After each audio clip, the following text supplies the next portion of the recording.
Well, due to COVID-19, as we mentioned here, homeschooling is on the rise, and parents are looking for just about any way they can to get their children kind of in some social situations in as much as that's possible, really, right? Right. Yeah. One option has become popular. It's the pandemic pods. You might have heard of them. They allow parents to meet up with other families they trust for lessons and social interaction.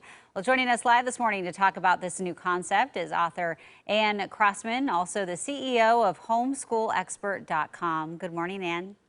Good morning. Thank you for having me. Yeah, thanks for being on with us. I know I have some friends who are part of one of these pods. So tell us more about how the pandemic pods work and how it's working out from what you're hearing. The good news is that the pandemic pods are flexible for parents. I know that a lot of families are trying to juggle full-time careers. They're dual income households trying to make this work, and pod schooling has created some flexible options for them. We're seeing families do pod schooling where they actually have traditional homeschool in the morning so that they can flex the school hours around their work hours, and then they participate in either group academics or social time in the afternoons. We are also seeing a lot of parents collaborating during the day to off-shift those childcare hours by sharing hours within their neighborhoods or within the other families in the pod schools so that each household has large chunks of time where parents can get their work done without kids nearby.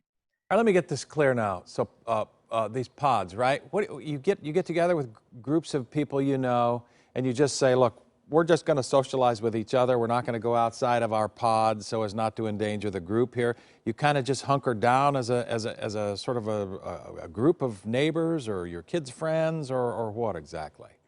Yeah, each pod is making up their own rules. There obviously are a lot of ways to pod school. So I can give you a couple examples of what we've seen locally. For example, one neighborhood, it's 5 families who came together and said, we'll each take a day of the week. We'll each do our core subjects alone at home. And then parents will take the afternoon and source that out to each other. We're not going to engage with any other families. That way we can keep our kids safe. And it probably is a total of 10 kids who are getting together on a daily basis to do science experiments, PE outside, crafts, art, book discussions, and literature. And then in the mornings, they're working one-on-one with the parents. So what that means is if I were one of those parents, I'd be responsible one afternoon a week to host all the kids for that outdoor learning opportunity. And then the other 4 days, I'd have the afternoon to myself to get all of my work done. Hmm. Okay. And so I have some friends who are doing this, and basically the kids are all doing distance learning in the Yeah, same school, but they all have different classes, so they're all on different Zooms, but they're right. together. So they're not like exactly thinking it's totally working out. Is it okay to change up the pods if you've already started one? Is that risky? I mean, what have you heard about that? Absolutely. So the good news is parents have the freedom to choose even in this moment. I know a lot of us feel like we don't have choices given COVID, but we do. There are about 4 or 5 different ways that parents can choose to educate from home, depending on what meets their needs best. And if during the school year they find this is not meeting my needs, parents retain their rights to pull their kids out of the public school at any point to homeschool. I know that's a scary thought for some parents because they think, oh, now I'm responsible for all the content, but there are a lot of great resources out there that parents can still outsource the content side if they want to just manage the classroom side from their home, from their kitchen table. So it's not too late to answer your question. Jenny and I both have school-age kids, and we've both been talking about this morning, is the importance of Yeah. socializing. The kids need to socialize. My kids are kind of going crazy in the house. Hmm. Her daughter she said, started crying the other day. She can't wait for school to start. Yes. When I hear a kid crying for school to start, I think something has to be Yeah, it's amiss here. crazy times. That is crazy time. How Hmm. important is having some socialization for kids during all this? Very important. So I have 4 kids. My oldest is a high school student doing remote learning through the public school system, and my younger 3 are all traditionally homeschooled. So I am practicing what I preach. I'm living this out real time with everyone here. And I understand it's difficult. What's been interesting for us to find anecdotally, as well as through our research, is the kids who are involved in the remote learning online actually don't necessarily feel like their social needs are being met. I know we were hopeful in the beginning that Yeah. seeing friends through Zoom would meet that need, but we're finding that's not necessarily the case.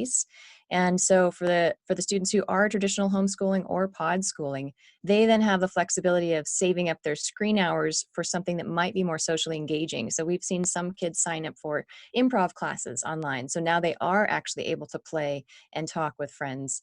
or various build groups where they're designing something on their side of the screen. It's being led by an adult, and so they can all talk about what they're designing. So there are some fun alternatives there that are safe.